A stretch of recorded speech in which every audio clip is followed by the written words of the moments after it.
The city lights across the water bled into long, shimmering ribbons, like paint running down a black canvas. Every other night, I might have found it beautiful. Tonight, it just looked like a wound. The air was thick with the damp, earthy smell of the river and the distant, metallic tang of coming rain. It was a good night for it, a quiet, anonymous Tuesday, the kind of night people forget ever happened. I walked along the muddy bank, the soles of my cheap boots squelching in the soft ground. I was looking for the right spot, deep enough with a current that felt like a promise. For weeks, the thought had hummed in the back of my mind, the only sound cutting through the static of my failure. Now it roared like a symphony. Mark, the mere thought of his name felt like swallowing glass, had taken everything. Not just the small inheritance from my grandmother, earmarked for a down payment on a life I'd dreamed of, but the years. The trust I'd foolishly placed in his easy smile and hollow promises, as empty as a dead tree. He'd hollowed me out, leaving nothing but a shell filled with shame. My apartment, once decorated with hope and thrift store finds, now felt like a tomb. Bills piled on the kitchen counter, a paper monument to my stupidity. The silence there was deafening, screaming, mocking, heavy with a loneliness that pressed against my chest. Depression, the doctor had said, handing me a prescription I never filled. It wasn't just a word. It was a thick, gray fog seeping into my bones, making my limbs feel like lead and my thoughts like sludge. Suicide wasn't a passionate choice, but a slow, logical conclusion, an escape hatch, a final quiet closing of a door. I found a spot where the bank dropped sharply, the water below dark and churning. This was it. The cold would shock, then it would be over. The current would wash away his betrayal and my gullibility, a clean end to a messy story. I stood there, breathing in the cold, wet air, my heart a slow, heavy drum. I wasn't scared, just tired. So incredibly tired of trying. The symphony reached its crescendo. All I needed was one more step. Just as I summoned the last of my will, a flicker of movement caught my eye. 50 feet away, shrouded in twilight, stood a woman. Unnervingly still, her silhouette a fragile cutout against the bruised, purple sky. She wore a light coat that absorbed the last of the daylight, making her look almost ethereal, like a lost ghost. She wasn't pacing or crying, just standing inches from the crumbling edge, staring at the same dark water that called to me. My first thought was selfish annoyance. This was my moment, my private final act. I didn't want an audience. But then, a faint echo of my old self surfaced. The person who cared, who would have rushed to help. I watched her for a minute, my plan on hold. Her stillness wasn't calm. It was the unnerving quiet of a decision made. I recognized it. I felt it in my bones. The world falls away, leaving only one clear thought.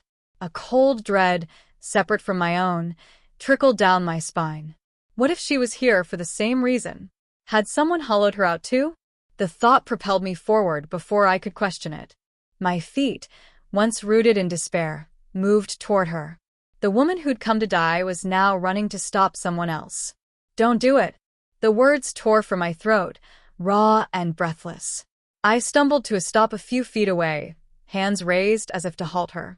She didn't move, didn't turn her head. Her focus stayed on the churning water. Please, I panted, voice cracking. Whatever it is, it's not worth this. I know it feels like it, but it's not. The silence stretched, filled only by the river's murmur. Desperation grew. I had to make her listen. So I laid myself bare, offering my broken story as a sacrifice. I get it. I began, words tumbling out. You think there's nothing left, that the hole inside is too big to fill. There was a man, I thought he was everything. I gave him my savings, my trust, myself. And he took it all, smiling, saying he loved me while he erased me.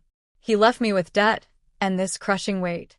Every morning, I wake up, forget for a split second, then it all comes crashing down. Shame, stupidity, worthlessness. It feels like drowning, even on dry land. So I came here. I thought the water would be a relief, a way to stop fighting. I took a shaky breath, staring at her unmoving form. But you can't. Don't let him, or whoever hurt you, win. Don't let them take this too. My plea hung in the cold air, a raw piece of my soul offered to a stranger. She finally turned, slow and graceful, like a dancer in a dream. My words died in my throat. She was beautiful, in an unconventional way, interesting angles and shadows, wide, intelligent eyes the color of moss after rain. And she was smiling, not sad or pained, small, private, almost mischievous, as if she shared a secret joke. My frantic confession suddenly felt ridiculous, overwrought. "The view is captivating, isn't it?" she said, her voice low and melodic. "The way the lights fracture on the surface. It's never the same twice." The world tilted. She was just looking at the view. A hot, mortifying blush flooded my face. I'd spilled my entire tragic story to a stranger who was simply water-watching. Humiliation eclipsed my despair. "Oh," I managed, small and pathetic. "Right." "The view." I needed to escape, to sink into the mud. I backed away, mumbling, "Sorry to bother you. I thought." I turned to flee, but a hand shot out and caught my wrist. Her grip was surprisingly strong, fingers cool against my skin. "Wait," she said, her smile fading slightly, amusement still dancing in her eyes. "Don't run off just yet." I stood frozen, her hand a cool weight on my wrist. I could meet her eyes, only the worn toe of my boot in the wet earth. Shame clung to me like a heavy cloak. Her voice lost its whimsy, softer now but carrying quiet authority. "That was quite a story. You're very convincing." I flinched. "I'm so sorry. I misread everything. I'll go." "No," she said, grip tightening just enough to keep me. She let go but stepped closer, forcing me to acknowledge her. "I don't think you misread everything." She tilted her head, moss-green eyes searching my face. Not an interrogation, but an assessment. "So," she whispered, making me lean in, "you came out here on this damp evening for the same captivating view?" The question was simple, direct, impossible to lie to. My walls crumbled. Shoulders slumping, I lifted my gaze to hers, defiance draining into hollow exhaustion. "No," I whispered, the word tasting like ash. "I didn't come for the view. I expected pity, fear, or awkward platitudes, but got none." Daisy, as she introduced herself, guided me to a damp flat rock and pulled a silver thermos from a leather satchel. She poured steaming chamomile tea, sweet with honey, into a small cup. My hands shook so badly I held it with both. We sat in silence for a long while, the cup's warmth seeping into my frozen fingers. She didn't press for details or offer advice, just sat with me, a calm, solid presence. It was the kindest act I'd known in years. "My cat brought me a live mouse this morning," she said suddenly, voice light. "Dropped it on my pillow as a gift. Took me 20 minutes to catch it under the dresser." I stared, confused. She smiled, a real smile reaching her eyes. "I'm just saying, sometimes the universe has weird ways of telling you to get out of bed." The absurdity pulled a small, rusty laugh from me. She didn't comment, just pointed to the opposite bank. "See that building with the blue light? I pretend it's a lighthouse for spaceships." For the next hour, she didn't talk about my pain. She talked about her ridiculous cat, constellations hidden by light pollution, the best late-night ramen spot. She threw me lifelines of normalcy, pulling me back into the world of small, inconsequential things. With every word, the suffocating grip of despair loosened. As rain began to fall, she took out her phone. "Give me your number." It wasn't a question. Dazed, I recited the digits. Walking away that night, I felt something I hadn't in years, a fragile, terrifying flicker of connection. I didn't expect to hear from her, but the next afternoon, my phone buzzed. A photo from an unknown number, a pigeon with a bagel piece around its neck like a dowie necklace. Text, fashion icon. Daisy. A reluctant smile tugged at my lips. 2 days later, She was at my apartment door, no address given. She admitted to bribing my mailman with a donut, holding a greasy paper bag.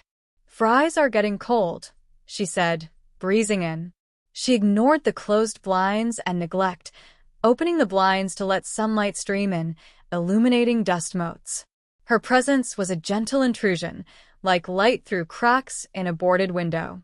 She texted random observations, showed up with coffee, dragged me for walks to stretch her legs. Our worlds overlapped in small ways, her arm brushing mine as we walked, a light tap on my forearm when she made a point. Mark's touch had always been a currency, but Daisy's was just there, an anchor to the present. I told myself it meant nothing, but I craved the light she brought. Daisy reintroduced me to the world through my dormant senses. She took me to an old bookstore where the scent of aging paper and leather was thick enough to taste. "It's the smell of 1,000 lives," she whispered. I closed my eyes and breathed it in, almost feeling it. Another day, we visited a botanical garden. The conservatory's warm, humid air, damp earth, blooming orchids, wild greenness, overwhelmed me. I'd spent so long in the sterile silence of my misery that the sensory rush made me dizzy. We walked through exotic plants, and I found myself tracing velvety leaves, marveling at petal patterns. A dried leaf caught in my hair. Daisy stepped close, her scent of clean rain and Earl Grey cutting through the floral haze. Her fingers brushed my temple to pluck it, a feather-light touch that lingered. I looked up, her face inches from mine, her eyes soft, watchful. The air felt charged, but she stepped back, holding up the leaf with a smile. "Got it." The moment passed, but the warmth of her gaze stayed with me. Change came slowly. I started opening the blinds in the morning. I felt interest watching movies with her. I bought a small succulent for the windowsill. "Unkillable, even for you," Daisy joked. One evening, we sat on my living room floor, sharing pizza and listening to an old vinyl record. A wave of profound gratitude washed over me.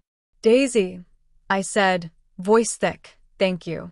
You saved my life."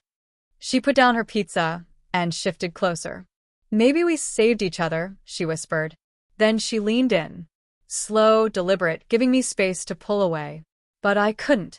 Her lips met mine, soft, hesitant, gentle. A question and an answer. Clumsy, uncertain, but a shockwave that reordered my world. When she pulled back, the air vibrated with what had happened. My foggy mind cleared. For the first time in years, I saw a beginning, not an end. For 3 days, I hid in my apartment, avoiding her calls. The kiss had unearthed something terrifying. With Mark, love had been frantic, about filling a void, seeking validation. With Daisy, it was a resonance, a quiet hum in my chest, unrelated to loneliness. It forced me to face my capacity for feeling, something Mark had taught me to shut down. Her kiss was a knock on a bolted door, and I could hear movement on the other side. My first instinct was to barricade it, but I knew it was a lie. It wasn't gratitude. It was recognition. On the 3rd day, a soft knock came. I knew it was her. My heart hammered, but I didn't answer. I heard something slide under the door, a paper bag from my favorite bakery, an almond croissant inside. I opened the door. She sat on the hallway floor, reading a book. She finished her paragraph, marked her page, and looked up. "Croissants get sad when they go stale," she said, as if we'd been talking. No anger, no demands, just patience. "Why?" I asked, voice small. "Why me? Why this?" She looked at me, gaze steady and sincere. "Because when I look at you, I see all of you, the sad parts, the angry parts, the one who laughs rusty laughs. All of it. And I'm not afraid." Her words weren't a declaration of love. They were acceptance. She saw my broken pieces and didn't run. Fear loosened its grip. I could breathe again. I let her in. We didn't talk about the kiss, not right away. It hung between us, delicate, something we dared not break. Instead, we learned each other through small gestures. She made my tea just right. I saved her the corner of the brownie. We read in silence, comfortable in each other's presence. There were awkward moments, too close a spark of memory, then retreat, but it was a dance of discovery. One autumn afternoon, walking through a park, I stumbled on a tree root. Daisy grabbed my arm to steady me and didn't let go. Her warmth seeped through my sweater as we walked, connected. It wasn't romantic, it was simple, solid, real. In that moment, I realized what it meant to not be afraid. The past never stays buried. It clawed back on a rainy Thursday afternoon, in a sharp, familiar knock on my door. Mark. Smaller than I remembered, his charm now cheap arrogance, holding a sad bouquet of carnations. "Angela," he said, flashing that practiced smile. "I've been a fool. I miss you. Can we talk?" A year ago, those words would have shattered me. Now I felt nothing. The monster who'd haunted me was just a weak, selfish man. Old panic tried to surface, but I thought of Daisy's steady gaze, her hand on my arm, her quiet strength, and realized I'd found my own. "No," I said, voice even. "There's nothing to talk about." He looked stunned, his smile faltering. "But, baby." "Don't call me that," I interrupted, sharp and clean. "Leave." Anger flickered in his eyes, frustration of a puppeteer whose strings were cut. He rambled apologies and insults, but I didn't hear. I closed the door, locking it firmly. Leaning against the wood, I felt not a storm of emotion, but a profound, liberating quiet. I'd faced the ghost, and didn't flinch. He had no power left. Restless energy filled me. I needed to see her. I went to our river spot, knowing she'd be there. She sat on our rock, sketching in a notebook. The river, once a symbol of despair, now looked peaceful, a beginning, our beginning. She smiled as I approached, making room for me. We sat in silence as the sky faded from blue to indigo. I told her about Mark, not for sympathy but because she was part of my story now, and I wanted her to know the chapter I'd closed for good. She listened, gaze on the water, then took my hand, fingers lacing through mine. "I'm glad you closed the door," she said quietly. Everything felt simple. Confusion, fear, tentative dancing, all melted away. I turned to her, heart beating steady and confident. Her first kiss had been the question. This would be my answer. I leaned in and kissed her. No clumsiness, no uncertainty. A deliberate, quiet acknowledgement of everything we'd shared, everything yet to come. The feeling of coming home to a place I never knew I searched for. Her hand tightened on mine, and in the twilight by the river, we found our new beginning. The months that followed weren't a fairy tale. My depression didn't vanish. It lingered, a shadowy roommate I learned to live with. Some days it was a whisper, others a heavy blanket. But now I didn't face it alone. On hard days, Daisy sat with me in the dark until light returned. She never treated my illness as a flaw, just part of my landscape, a mountain range, sometimes shrouded in fog. Our relationship unfolded in ordinary moments, cooking dinner, bumping hips in my tiny kitchen, arguing over movies, ending in laughter, her leaving small sketches, her cat on a sticky note, a flower in my book. She taught me to see beauty in cracked pavement and sunset oranges. I taught her to step out of the shadows, to let herself be seen. I saw the vulnerability behind her whimsical smile, the loneliness of someone who watched the world so much she sometimes forgot to participate. We never named what we were. Girlfriend, partner. The words felt too small, too conventional. We were just Angela and Daisy, two people who'd met at the edge of the world and chosen to walk back, together. We returned to the river sometimes, sitting on our rock as the water flowed past. It reminded me how far I'd come. The river was no longer an escape. It was a testament to life's relentless, beautiful, sometimes painful forward motion. Our future wasn't a straight path. It was an open horizon, vast and unknown. More mountains, more fog. But as we walked away from the river, hands linked, shoulders brushing, I knew one thing for certain. We'd face it together. And that was more than enough.